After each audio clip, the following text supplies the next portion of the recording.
जब लोग किसी अविश्वसनीय घटना के बारे में सुनते हैं तो वे इसे इत्तेफाक का नाम दे देते हैं, लेकिन कुछ घटनाएं इतनी रहस्यमयी होती हैं कि लोग ये सोचने पर मजबूर हो जाते हैं कि हो ना हो इस घटना के पीछे कोई कारण है, कोई अदृश्य ताकत है जिसने इस घटना को अंजाम दिया है।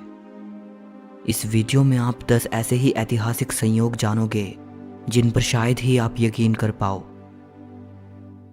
नंबर 10, मार्क ट्वेन एक महान राइटर थे। 1835 में जिन दिनों मार्क ट्वेन पैदा हुए थे उन दिनों हैली का धूमकेतु तारा पृथ्वी से दिखाई दिया था। हैली का धूमकेतु हर 75 साल के बाद पृथ्वी से नजर आता है। 1909 में अपनी मृत्यु से 1 साल पहले मार्क ट्वेन ने यह कहा था कि वो धूमकेतु के साथ आए थे और धूमकेतु के साथ जाएंगे, और उन्होंने कहा था कि ये मेरे जीवन की बड़ी निराशा होगी अगर मैं धूमकेतु के साथ नहीं गया। 1835 के बाद 20 अप्रैल 1910 को हैली का धूमकेतु फिर से पृथ्वी से नजर आया, और इसके ठीक अगले ही दिन 21 अप्रैल को मार्क ट्वेन इस दुनिया से चले गए। ये एक मेजर कोइंसिडेंस था। धूमकेतु के बारे में मैं आपको बता दूं कि हैली का धूमकेतु तारा आखिरी बार 1986 में देखा गया था और अब ये 2061 में फिर से दिखाई देगा। नंबर 9, 29 सितंबर सन 1888 की रात 8:30 पर कैथरीन एडोव्स नाम की एक महिला लंदन की एक स्ट्रीट में नशे की हालत में पड़ी हुई थी। पुलिस उसे अपनी कस्टडी में ले लेती है। जब कैथरीन का नशा उतरता है और वो अपने घर जाने की हालत में होती है तो रात 1 बजे पुलिस उसे रिहा कर देती है। जाते वक्त कैथरीन पुलिस को अपना फेक नेम बताती है। वो बताती है कि उसका नाम मैरी कैली है। अब उसी रात कैथरीन जब पुलिस स्टेशन से अपने घर की तरफ निकलती है तो रास्ते में उसका मर्डर हो जाता है। उसको मारने वाला लंदन का मशहूर serial killer Jack the Ripper था। कैथरीन को मारने के बाद जैक द रीपर एक और महिला को मारने के लिए निकलता है और वो उसे भी मार देता है। उस महिला का नाम था मैरी कैली। नंबर 8, तैमूर लंग एक बेहद क्रूर शासक था। वो अपने आप को चंगेज खान का वारिस मानता था। 20 जून 1941 को रूस के आर्कियोलॉजिस्ट्स ने उज़्बेकिस्तान में तैमूर लंग की कब्र को खोदकर निकाल लिया। तैमूर लंग की कब्र पर एक वार्निंग लिखी थी। उस पर लिखा था, जो भी मेरी कब्र को खोलेगा वो मुझसे भी भयानक हमलावर को जन्म देगा। सोवियत आर्कियोलॉजिस्ट्स तैमूर लंग की कब्र पर लिखी इस चेतावनी को अंधविश्वास मानकर अनदेखा कर देते हैं और वो कब्र खोल देते हैं। इसके बाद जो होता है वो सचमुच हैरान कर देने वाला था। कब्र को खोलने के ठीक 2 दिन बाद 22 जून 1941 को दुनिया के सबसे क्रूर तानाशाह एडोल्फ हिटलर सोवियत यूनियन के खिलाफ ऑपरेशन बारबरोसा को लॉन्च कर देते हैं। रूस पर कब्जा करने के लिए 30 लाख सैनिकों के साथ चलाया गया हिटलर का ये अभियान इतिहास का सबसे बड़ा मिलिट्री इन्वेजन था। अब सवाल ये है कि इसे महज एक इत्तेफाक माना जाए या फिर सच हुई एक डरावनी भविष्यवाणी।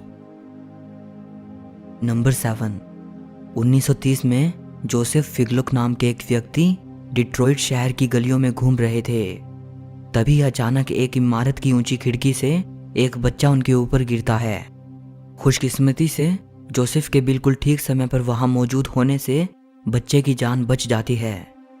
संयोग की बात यह है कि 1 साल बाद जोसेफ फिर से उसी गली से चले जा रहे थे। इत्तेफाक से वही बच्चा उसी इमारत की खिड़की से फिर से उनके ऊपर गिरता है। दोनों घटनाओं में जोसेफ और बच्चे को कोई नुकसान नहीं पहुंचता। नंबर 6, पहले विश्व युद्ध की शुरुआत तब हुई थी जिस दिन आर्च ड्यूक फ्रांज फर्डिनेंड की हत्या कर दी गई थी। इनकी हत्या के तुरंत बाद पहला विश्व युद्ध शुरू हो गया था। जिस वक्त इनकी हत्या हुई उस वक्त ये एक कार में ट्रैवल कर रहे थे। उस कार की लाइसेंस प्लेट पर जो नंबर लिखा था वो था A111118। इस नंबर में आखिर क्या अजीब था? दरअसल पहला विश्व युद्ध जिस तारीख को ख़त्म हुआ था वो थी 11 नवंबर 1918, यानी 11-11-18। फर्डिनेंड की कार पर लिखा यह नंबर युद्ध के पहले दिन ही उस तारीख को दर्शा रहा था जिस दिन युद्ध खत्म होना था। नंबर 5, जोसेफ आइगनर ऑस्ट्रिया के रहने वाले एक फेमस पोर्ट्रेट पेंटर थे। जब वो महज 18 साल के थे तब उन्होंने फांसी लेकर आत्महत्या करने की कोशिश की थी। जब वो फांसी लेने की कोशिश कर रहे थे तभी रहस्यमयी तरीके से एक मंक उनके सामने आते हैं और जोसेफ का आत्महत्या का इरादा टल जाता है। 4 साल बाद जोसेफ फिर से फांसी लेकर खुद को मारना चाहते थे, लेकिन फिर से वही मंक अचानक उन्हें दिखाई पड़ते हैं और उन्हें आत्महत्या करने से रोक देते हैं। 8 साल बाद जोसेफ की पॉलिटिकल एक्टिविटीज़ की वजह से उन्हें फांसी की सज़ा सुनाई जाती है, लेकिन फिर से उसी मंक की इंटरवेंशन की वजह से उसकी फांसी पर रोक लग जाती है। 68 साल की उम्र में आखिरकार जोसेफ पिस्टल से सुसाइड कर लेते हैं। वही मंक उनकी फ्यूनरल सेरेमनी में भी मौजूद होते हैं। आखिरी समय तक भी जोसेफ को यह पता नहीं चल पाया कि आखिर वो मंक कौन थे, कहां से आए थे।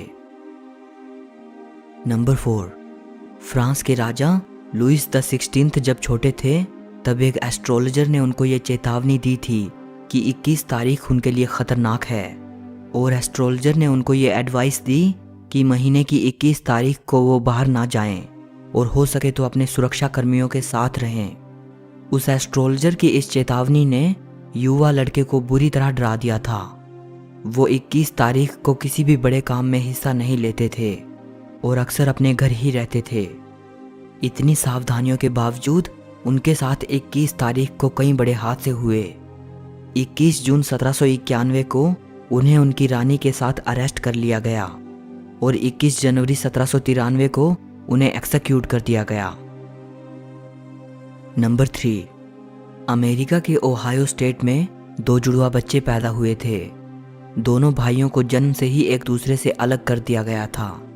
सो दोनों भाई बिना एक दूसरे की जानकारी के अलग अलग फैमिली में पले बढ़े।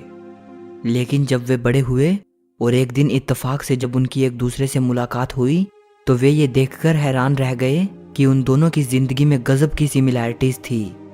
दोनों फैमिलीज ने अपने अपने लड़के का नाम जेम्स रखा था। वे दोनों बड़े होकर पुलिस ऑफिसर बने। दोनों की पत्नियों का नाम सेम था। दोनों का एक एक बेटा था और दोनों ने अपने अपने बेटे का नाम जेम्स एलन रखा था। दोनों ने अपनी अपनी पत्नी को डिवोर्स दिया और दूसरी औरत से शादी की। फिर से दोनों की पत्नियों का नाम सेम था। नंबर 2, अब्राहम लिंकन के बेटे रॉबर्ट लिंकन एक दिन एक ट्रेन प्लेटफॉर्म से गिर गए थे और एडविन बूथ नाम के एक व्यक्ति ने उनकी जान बचाई थी। इस घटना के कुछ ही महीने बाद एडविन बूथ के भाई जॉन वेल्स बूथ ने अब्राहम लिंकन की हत्या कर दी। नंबर 1, अमेरिका के 2 पूर्व राष्ट्रपति अब्राहम लिंकन और जॉन एफ कैनेडी की जिंदगी के बीच काफी हैरान करने वाले संयोग हैं। अब्राहम लिंकन को 1860 में अमेरिका का राष्ट्रपति चुना गया था। पूरे 100 साल बाद 1960 में जॉन एफ कैनेडी को अमेरिका का राष्ट्रपति चुना गया। दोनों राष्ट्रपतियों की हत्या उनकी वाइफ की मौजूदगी में हुई थी। दोनों की हत्या शुक्रवार के दिन हुई थी। दोनों राष्ट्रपतियों के सर में गोली मारी गई थी। अब्राहम लिंकन के हत्यारे जॉन वेल्स बूथ का जन्म 1839 में हुआ था और जॉन एफ कैनेडी के हत्यारे ली हार्वी ओसवाल्ड का जन्म पूरे 100 साल बाद 1939 में हुआ था। इन दोनों हत्यारों को इनकी सुनवाई से पहले ही मार दिया गया था। सो इस वीडियो के लिए बस इतना ही। अगर आपको वीडियो अच्छी लगी हो तो लाइक और शेयर ज़रूर करना।